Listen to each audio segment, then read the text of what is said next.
Olá, bem-vindo ao videocast do TCE de São Paulo. Aqui você fica sabendo um pouco mais sobre o Tribunal de Contas do Estado de São Paulo, que é o órgão responsável por fiscalizar os gastos do poder público estadual e também dos municípios que integram o Estado de São Paulo. Hoje eu tenho a honra de receber aqui no estúdio o Dr. Sami Wurman, que é auditor substituto de conselheiro do TCE de São Paulo. Tudo bem, doutor? Tudo bem, muito obrigado. Bom, eu queria começar a nossa conversa falando um pouco sobre o corpo de auditores do TCE. Qual é a função desses auditores dentro do TCE? Esses auditores, junto com os conselheiros do tribunal, são os juízes do tribunal. São 7 auditores, da mesma forma que 7 conselheiros. Os auditores são concursados e nós recebemos processos para julgamento, para análise, instrução e julgamento, da mesma forma que os conselheiros. E a diferença é que as competências dos conselheiros são mais amplas que as dos auditores. Mas tanto auditores como conselheiros integram o quadro de juízes, de magistrados de contas, como são chamados dentro do tribunal. Doutor, conta pra gente um pouquinho mais sobre o dia a dia do auditor. Como é a rotina de trabalho? Cada auditor tem a sua própria sala. Como é que é isso? Todos recebemos uma carga de processos. Esses processos, inicialmente, começam com a elaboração de um relatório da nossa equipe de agentes de fiscalização que vão a campo fazer as vistorias, as fiscalizações. A partir desses relatórios, são encaminhados para os juízes, no caso, os auditores ou os conselheiros, né? Nós determinamos diligências, notificações das partes envolvidas nos processos para apresentarem defesas em relação a irregularidades eventualmente apontadas.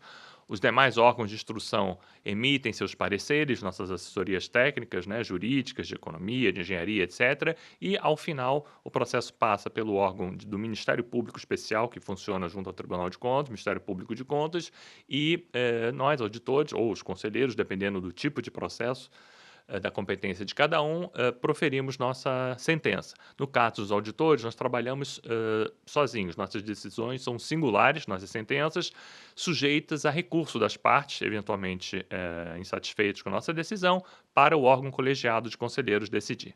Mas os auditores, eles trabalham juntos, nos processos?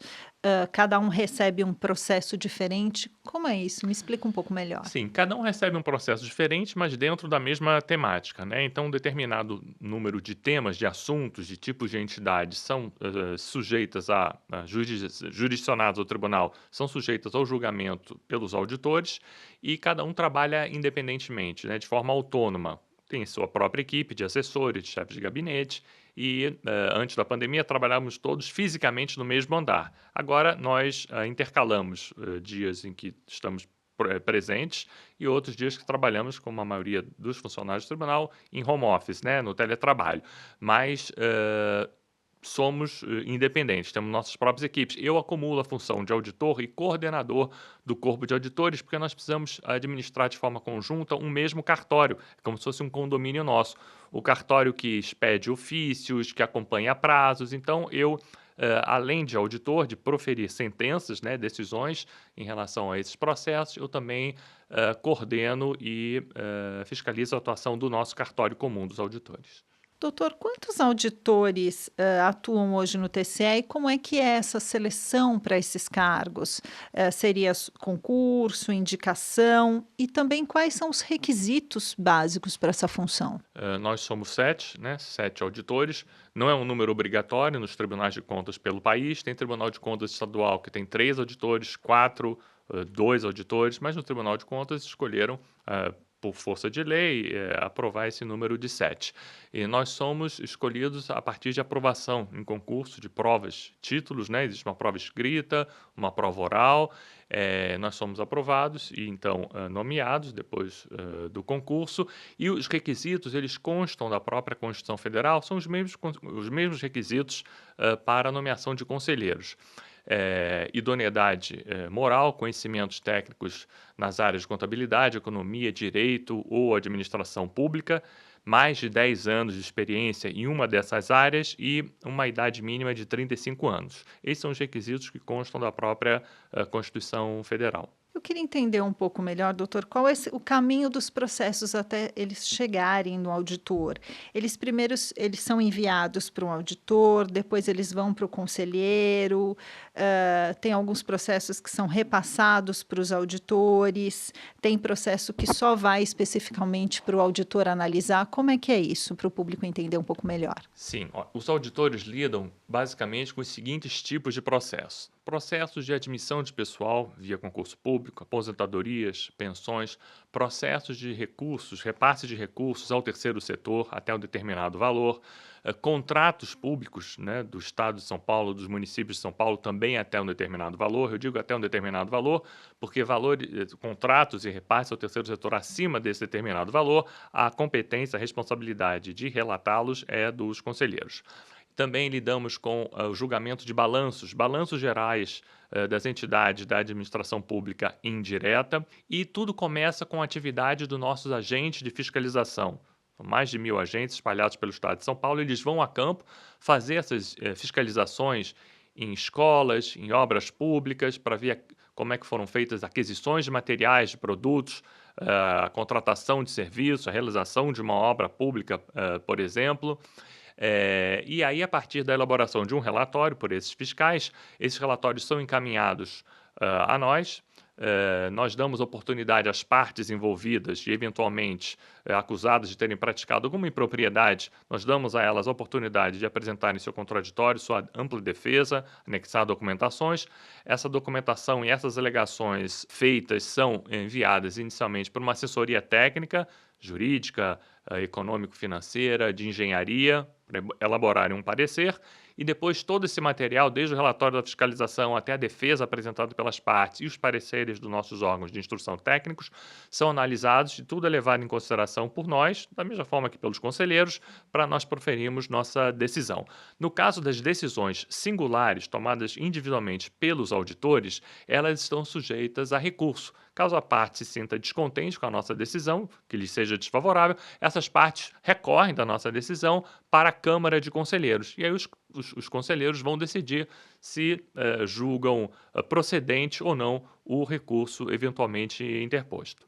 E qual a relação de auditores e conselheiros? Eles são subordinados? Eles são independentes? São independentes, né? No caso, os conselheiros julgam matérias semelhantes aos de auditor, mas, como falei, valores contratuais de repasses maiores, né? Somas mais vultosas, e, além disso, eles têm competências exclusivas, privativas deles, para emitir pareceres prévios em relação às contas do governador do estado e às contas dos chefes do Poder Executivo, dos prefeitos municipais. Então, esse tipo de matéria, por exemplo, afeta só aos conselheiros. Da mesma forma que decisões administrativas do tribunal, elaboração de resoluções, portarias, nosso regimento e decisões administrativas em geral também é matéria, afeta exclusivamente aos conselheiros. Mas somos independentes no sentido de nós termos a nossa própria equipe e a nossa própria autonomia para julgar determinado caso que nos é apresentado, se consideramos as aplicações de dinheiro público regulares, irregulares, regulares com ressalvas. Isso nós somos independentes em relação a isso. E quando um auditor precisa substituir um conselheiro, como é que isso é feito? Isso acontece com bastante frequência? É raro de acontecer? Todos os auditores podem substituir um conselheiro ou não? Sim, todos os auditores podem substituir os conselheiros, né? É chamada a nossa função extraordinária. A nossa função ordinária é essa sobre a qual nós estamos falando, né? Receber os processos, proferir sentenças, mas extraordinariamente, por motivo de férias, licenças, afastamentos, ou qualquer outro motivo que impeça o conselheiro de estar presente durante um período de tempo, os auditores são convocados para substituí-los, seja nas sessões de Câmara e plenário, seja na atuação no gabinete dos conselheiros. Isso não é muito frequente, não é muito comum, mas temos sempre que estar prontos para essa convocação. Em termos, falando um pouquinho de carreira, né, é possível um auditor assumir o cargo de um conselheiro um dia? Existe essa evolução, esse plano de carreira, eu vou chamar assim? Olha, não chega a ser não é Não é um considerado um plano de plano de carreira, carreira. é até uma previsão constitucional que, um dos conselheiros ele é, escolhido dentre o quadro desses 7 auditores. Já houve essa situação, a conselheira Cristiana de Castro Moraes era auditora, foi aprovada no concurso para auditor e em 2011 ela foi escolhida pelo então governador para, substituir um conselheiro que se aposentava naquele ano. Então esse foi um exemplo de caso. O cargo de auditor do TCE ele é relativamente novo, né? Ele foi criado em 2005, é isso? Isso. Como foi o processo de criação desse cargo? Foi a partir de uma demanda do tribunal? Como é que isso aconteceu? Foi a partir de uma demanda do próprio Supremo Tribunal Federal. Havia uma súmula, um entendimento consolidado do Supremo Tribunal Federal desde 2003, súmula 653, que dizia que os tribunais de contas deveriam prover logo e implementar o comando da Constituição lá de 88, 1988, de criação de um cargo de auditor provido por meio de concurso público. O cargo de auditor já existia muito anteriormente à Constituição nossa, de 1988. No Tribunal de Contas da União, né, o Tribunal Federal de Contas, ele já existia desde o início do século XX, porém, o cargo de auditor não era provido por meio de concurso, eram pessoas indicadas pelo presidente da República. Ele só começou a ser efetivamente provido e ocupado por meio de pessoas aprovadas em concurso, mais ou menos no início dos anos 2000, vários tribunais de contas estaduais criaram o cargo, fizeram concurso e deram posse, e no nosso tribunal, o Tribunal de Contas do Estado de São Paulo, a partir desse entendimento de 2003 do STF, reforçado, né, reafirmado em 2005, a partir de uma ação direta de inconstitucionalidade, aí o tribunal aprovou uma lei complementar em 2005 e 2008 foi feito o concurso, acabamos tomando posse em 2011. Então, estamos há 11 anos aí, há 11 anos existe auditores, 7 auditores trabalhando no Tribunal de Contas do Estado. E foi em 2018 que o senhor assumiu a função de coordenador do Corpo de Auditores, é isso? Foi. É um rodízio entre nós auditores, a cada mais ou menos 2 anos, e às vezes reeditar, nós ficamos um pouco mais de tempo. É um rodízio entre esses coordenadores, né? Não é uma função prevista em lei, foi uma portaria do tribunal que criou o cargo de coordenador para facilitar a comunicação entre os auditores e a presidência, para facilitar a administração do nosso cartório, para ser um interlocutor, um porta-voz, um representante de todo o corpo de auditores em relação à casa e em relação também à sociedade. E como o senhor foi escolhido para esse cargo? Havia um rodízio, e nós nos reunimos sempre para eleger o próximo. Muitos não estão disponíveis naquele momento, não estão dispostos, porque é uma tarefa a mais, acumula-se um serviço a mais, então sobrou para mim daquela vez, e aí eu continuo sendo coordenador. Acho que eu fui uma vez 2 anos, dei o cargo para uma colega, e depois agora voltei, aí já estou mais 2 anos no cargo, 2 ou 3 anos no cargo novamente. Bom, há mais de 10 anos aí fazendo parte do TCE, acredito que deve ter analisado muitos casos importantes, midiáticos, processos inusitados.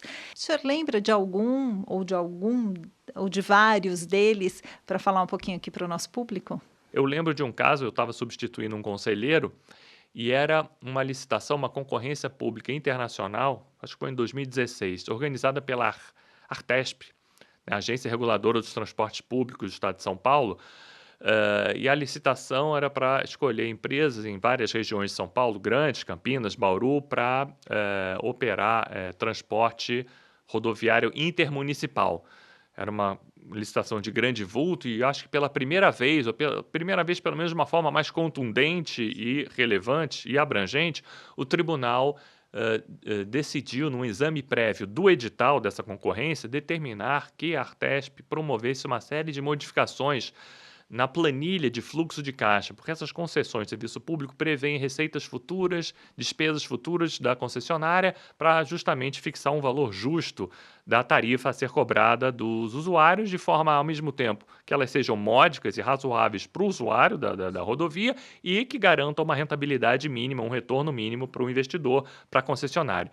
Então, acho que o tribunal, nesse caso, pela primeira vez, se imiscuiu na elaboração da planilha, determinou certas correções, identificou impropriedades na planilha de fluxo de caixas futuros da concessão, e isso foi inovador, emblemático na época, e acabou tendo uma grande repercussão para a sociedade. Então, nós criamos uma série de parâmetros para que se fosse elaborado uma planilha, um cronograma e de previsão de custos e de receitas dessas concessionárias para que o valor de tarifa cobrado fosse justo. Muito obrigada pela sua participação, Dr. Eu que Sami. agradeço.